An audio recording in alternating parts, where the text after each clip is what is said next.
So this is the little, it was originally designed as a vernal pool, but here it is, the 11th of August, and we still have water in it. So only one summer did it dry out. That was the first summer of its existence. So now, ever since then, and we dug this in 2014, October of 2013, and it was just, all we did was scoop out a hole in the clay subsoil, and we did compact the soil downhill and in the center, in the middle, the deepest part in the middle, but on the uphill side we didn't compact it. And the idea was that the soil that was holding moisture above, that soil would eventually, through gravity, work its way into this little pond, giving it a little bit more water potential. But it's worked out really well. And the idea is for it to have all types of aquatic growth. And just as an experiment, I actually transplanted live living wild rice plants into this pond, and I circled the entire pond with them. You can see a lineup right there. They're smaller, but there's a lineup of wild rice right here. And that's where I planted them. So either the seeds are dropping, and well, I'm sure seeds are dropping, and they're coming up because I didn't plant that many that close together. They're maybe, I staggered them, and they're maybe a foot apart. But the other potential I think here is that the roots live more than 1 year. So, and then there's some parts of the pond where it just failed, didn't come up, in ensuing years. And then there's some parts, like over here on that side, boy, they're really growing well compared to the ones, like right here. But you can see there's rice. Let's walk down here a little closer. Another year of rice. There's the rice right here. Here's one that's really doing good. This is a nice head. It's not a monster head if it's real fertile, but it's a nice head for this little pond. So, maybe it is 2014. I gotta look back. I got video of all this stuff. Then I was visiting a local lake, and there was some roots from water lilies washed up on the shoreline. They were just loose. They weren't connected to anything, so I picked them up and put a section in here, and it's growing. That's pretty cool. These cattails, now I don't know what I'm going to do. The cattails, I didn't plant them, they just showed up. But I definitely want to protect the wild rice, so I'm probably going to clip them off next year as they're growing. And just lay them in the pond, and it'll be more fertility for the wild rice. The wild rice was just an experiment, and I didn't know if they were going to keep growing. But now that I know, I can protect them. And I think that's what happened. Why this wild rice is established up here in this areas. I think, the people, when the ice sheets receded, the people that came here, they brought the wild rice with them, and they took care of it. This stuff is just too succulent. Everything wants to eat it. So I think it's under their care is the reason why it became so prolific. And I think they were propagating it, and they were speciating it. They would tie them up so that the seeds weren't, the seeds really didn't just drop in. I just saw a seed just drop in the water. That was pretty cool. But it was probably not an exact science here. It was just kind of generally over time, but they wanted the rice to grow that grew the biggest seeds and the most seeds.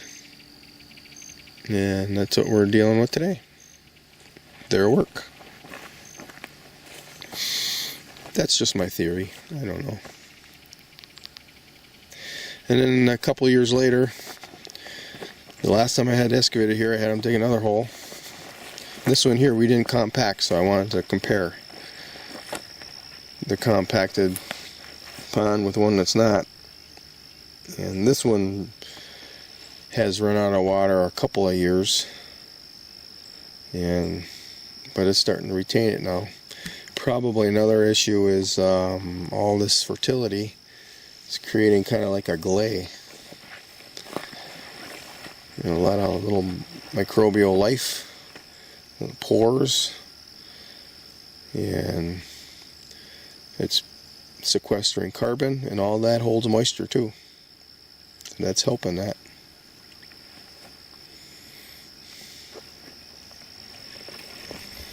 I like cattails. And I also threw some wild seed in here last year. Some wild rice seed in here last year. And they're barely growing, but they're producing some rice. That seed came from the pond next door. Oh yeah, and to kind of bolster my theory about the people coming here after the ice sheets, this wild rice isn't jumping from pond to pond, and these ponds are only, 15 feet apart.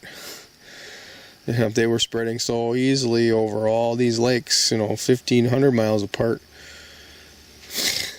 they certainly should jump from pond to pond in 20 feet, shouldn't it? But it doesn't. At least it hasn't in the 5+ years I've been dealing with this.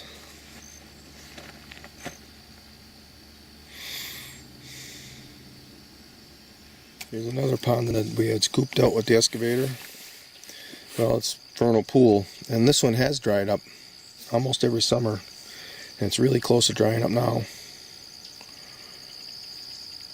And if we compare that to the one over here where I compacted the bottom, now it is downslope just a little bit, not much. This one holds water every year.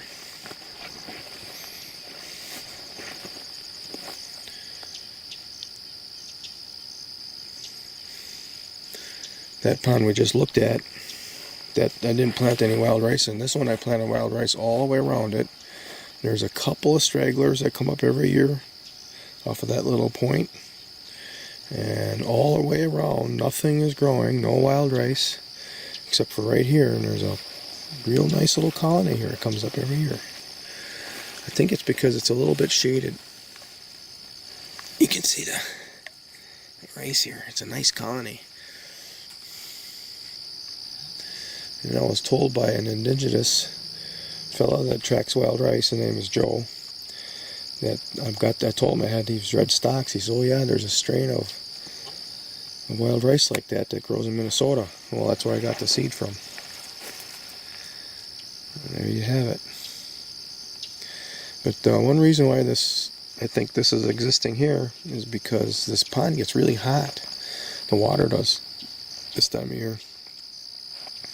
And this one's a little bit shaded by the plants that are growing on the shore and the cattails. I think that's why it's growing there.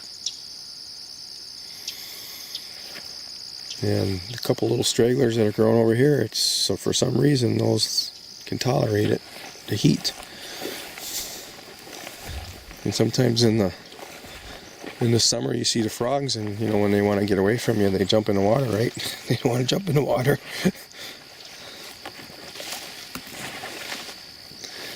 Let's see, I know I saw some here. I seen it coming up, I got some video. It's always like one every year. Well, this year there's one right there, right in front. It's kind of laying down, and there's 1, 2, 3. There's 3 of them growing here, but something's different. Something's changed here now is these cattails, so maybe that's what's helping them along. A little bit of shade. But for quite a few years in a row, there's like one plant growing here. Just one. So somehow it reseeded itself, or maybe it's the roots that live more than 1 year, I don't know. finally got to a point where it can tolerate it. But there is a strain that grows down in Florida, so there's wild rice can grow in warmer conditions. Just what strain is it?